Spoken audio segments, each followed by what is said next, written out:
ДПП не важи. Владата ја стопираше даночната реформа која му помогна на СДСМ да дојде на власт. За 3 години се одложува примената на прогресивниот данок, односно за персоналецот до 1 јануари 2023 година ќе важи само стапката од 10%.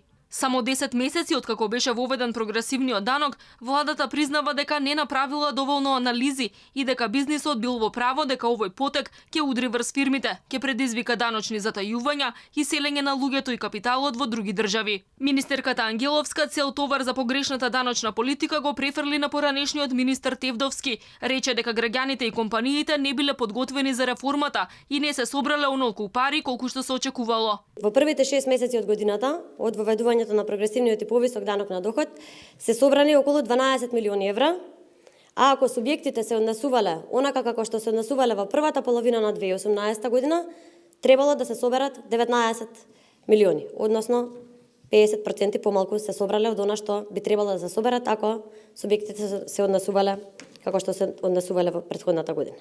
Против овој потек на финансии остро реагираше поранешниот министер Драган Тевдовски, кој беше единствен опфатен со метлата на премиерот и креатор на економската програма на СДСМ. Пратениците на СДСМ пред да гласаат за ова, нека помислат дали се за бришење на социјалдемократски од името на СДСМ, посебно од страна на луѓе што немаат врска со СДСМ. Пишува на Фејсбук Тевдовски.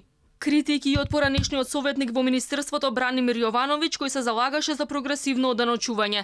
На социјалните мрежи тој пишува дека на овој начин владата ќе им даде 30 до 40 милиони евра на небогатите, кои се 1% во државата.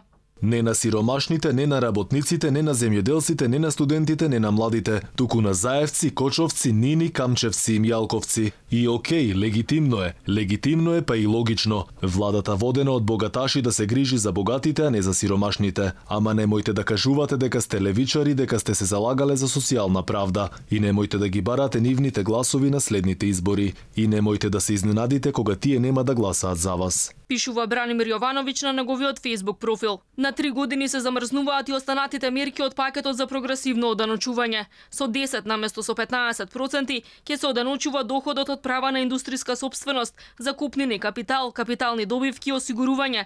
За 3 години се одложува и оданочувањето на капиталните добивки од харти од вредност и на каматите на депозитите. Но сепак, ако некоја идна влада на СДСМ новите даноци ги воведе по 3 години, тие ќе важат за сите, односно ќе се пресметува данок на каматите на депозитите на сите граѓани, без оглед на висината на сумата, односно без ослободување до 15.000 денари, како што беше првично најавено. Дополнително, на различни даночни стапки ќе подлежат и уделите во инвестицијските фондови.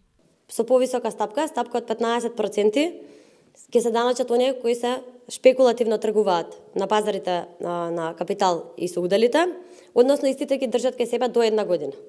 И со стапка од 10% ќе биде даночен доходот од капитални добивки од харти од вредност и удели, издадени од инвестицијски фондови, кои инвеститорите ги чуваат од 1 до 10 години. Ослободени од овој данок ќе бидат долгорочните инвеститори кои хартиите од вредност и уделите издадени од инвестицијски фонд ги чуваат повеќе од 10 години од денот на продажбата. Министерството за финансии донело одлука и за подигање на прагот на ДДВ обврзници. Тоа значи дека нема да се даночат оние фирми со промет до 2 милиони денари годишно, односно нема да плаќаат ДДВ од стартот на наредната година.